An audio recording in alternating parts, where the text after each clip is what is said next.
اللہ سبحانہ و تعالی قرآن مجید فرقان حمید میں سورۃ الحجرات کی آیت نمبر 13 میں ارشاد فرماتا ہے ان اکرمکم عند اللہ اتقاکم، تم میں سے اللہ کے ہاں سب سے زیادہ معزز وہ ہے جو سب سے زیادہ متقی اور پرہیزگار ہے۔ تقوی کا لفظ وقایا سے ماخوذ ہے۔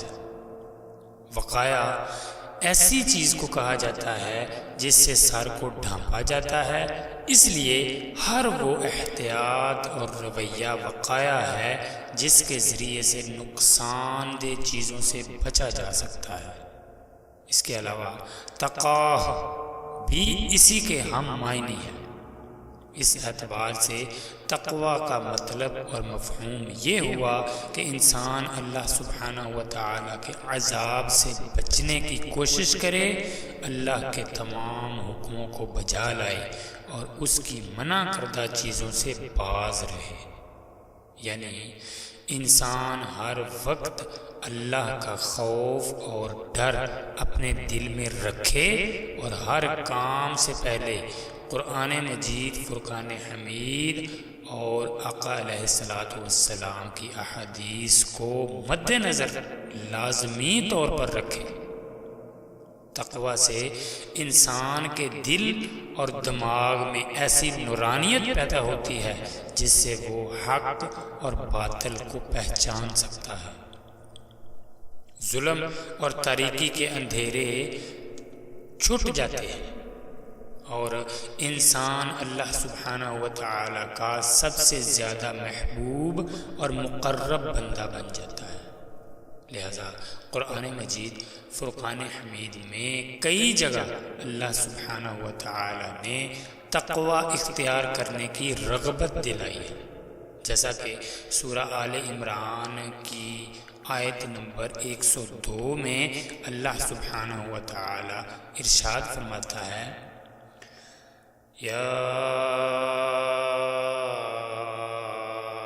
ایہا الذین آمنوا اتقوا اللہ حق تقاتہ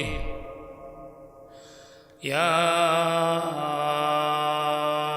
ایہا الذین آمنوا اتقوا اللہ حق تقاتہ ولا تموتن الا وانتم مسلمون۔ اے ایمان والو، اللہ تعالیٰ سے ایسے ڈرو جیسے اس سے ڈرنے کا حق ہے، اور تم کو موت اس حالت میں آئے کہ تم مسلمان ہو۔ حق تقاتہ ہی کی تفسیر سیدنا عبداللہ بن مسعود رضی اللہ تعالیٰ عنہ نے کچھ ایسے فرمائی ہے کہ تقوی کا حق یہ کہ اللہ تعالیٰ کی اطاعت ہر کام میں کی جائے اور اس کی نافرمانی نہ کی جائے، انسان ہمیشہ اس کو یاد رکھے اور کبھی نہ بھولے، اور ہمیشہ اس کا شکر ادا کرتا رہے، ناشکری نہ کرے۔ ایک دوسری جگہ پر اللہ سبحانہ و تعالی ارشاد فرماتا ہے، یہ سورۃ التغابن کی آیت نمبر 16 ہے، فاتقوا اللہ ما استطعتم، پس جتنی تم میں طاقت ہے اتنا اللہ سے ڈرو، یعنی جتنی تم میں طاقت ہے اللہ سے ڈرو۔ یہ در حقیقت حق تقاتہ کی ہی تفسیر و تشریح ہے۔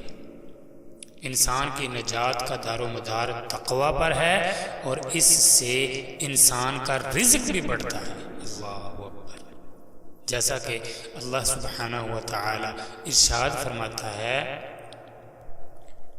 وَمَن يَتَّقِ اللَّهَ يَجْعَل لَّهُ مَخْرَجًا وَيَرْزُقْهُ مِنْ حَيْثُ لَا يَحْتَسِبُ، اور جو اللہ سے ڈرتا ہے اللہ اس کے لیے آسانیاں پیدا کر دیتا ہے اور ایسی جگہ سے رزق دیتا ہے جہاں سے اس کو وہم و گمان بھی نہیں ہوتا۔ یہ سورۃ الطلاق کی آیت 2 اور 3 ہے۔ تقوی اختیار کرنے سے انسان کے اندر بصیرت اور حق و باطل کے درمیان فرق کی پہچان بھی پیدا ہوتی ہے، اور انسان کے سارے گناہ بھی معاف ہو جاتے ہیں۔ اللہ سبحانہ و تعالی انسان کے سارے گناہ بھی معاف کر دیتا ہے، جیسا کہ اللہ سبحانہ و تعالی ارشاد فرماتا ہے، ان تتقوا اللہ یجعل لکم فرقانا ویکفر عنکم سیئاتکم ویغفر لکم واللہ ذو الفضل العظیم۔ اگر تم اللہ سے ڈرو گے تو وہ تمہیں حق اور باطل کے درمیان فرق کرنے والی بصیرت عطا فرمائے گا، اور تم سے تمہاری برائیاں دور کر دے گا اور تمہیں بخش دے گا، اور اللہ تعالی بڑے فضل والا ہے۔ یہ سورۃ الانفال کی آیت نمبر 29 ہے۔ سیدنا ابو ہریرہ رضی اللہ تعالی عنہ فرماتے ہیں کہ رسول اللہ صلی اللہ تعالی علیہ وآلہ وسلم سے دریافت کیا گیا کہ لوگوں میں سے زیادہ معزز کون ہے؟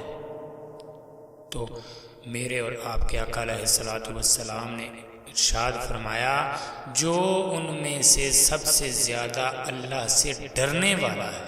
یہ صحیح بخاری اور صحیح مسلم کی حدیث ہے۔ تقوی اختیار کرنے کے لیے یہ ضروری ہے کہ انسان دنیا کی رنگینیوں سے دور رہنے کی کوشش کرے اور خوش رنگ اور دل کو لبھانے والی چیزوں سے بچے، جیسا کہ نبی کریم صلی اللہ تعالی علیہ وآلہ وسلم نے ارشاد فرمایا، بے شک دنیا شیریں اور سرسبز ہے، اللہ سبحانہ و تعالی اس میں تمہیں جانشین بنانے والا ہے، بس وہ دیکھے گا کہ تم کیسے عمل کرتے ہو۔ اگر تم کامیاب ہونا چاہتے ہو تو دنیا کے دھوکے سے بچو اور عورتوں کے فتنے میں مبتلا ہونے سے بچو، کیونکہ بنی اسرائیل کا پہلا فتنہ عورتوں کے بارے میں تھا۔ تقوی اختیار کرنے کے لیے لازم ہے کہ انسان ہمیشہ ہدایت کے راستے پر چلتا رہے، اپنے آپ کو حرام چیزوں سے بچا کر رکھے۔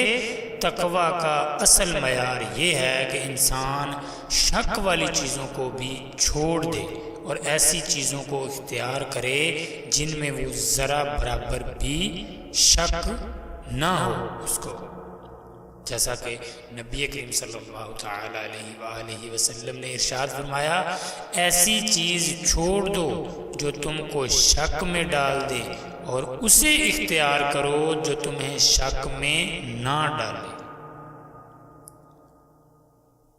اس کے علاوہ نبی کریم صلی اللہ تعالی علیہ وآلہ وسلم نے ارشاد فرمایا، جو شخص شبہ والی چیزوں سے بچ گیا اس نے اپنے دین اور عزت دونوں کو بچا لیا۔ یہ بھی صحیح بخاری اور صحیح مسلم کی حدیث ہے۔ اللہ سبحانہ و تعالی سے دعا ہے کہ وہ ہمارے دلوں کو تقوی کے نور سے روشن کر دے۔ آمین ثم آمین۔ السلام علیکم ورحمۃ اللہ وبرکاتہ۔